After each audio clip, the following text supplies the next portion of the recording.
In this video, I'm going to show you how to fix Far Cry 6 crash on startup.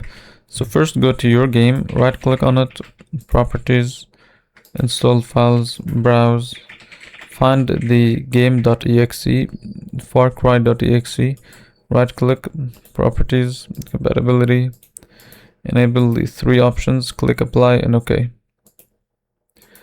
Then try and see if the game works.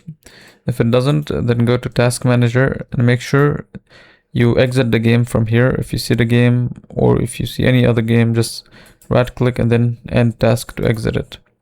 Do the same thing in details, right click and then end process tree. So once you do this, you want to go here and select verify integrity of game files. Once it's verified, you can close this down and then close this down. And try restarting your computer before relaunching the game again.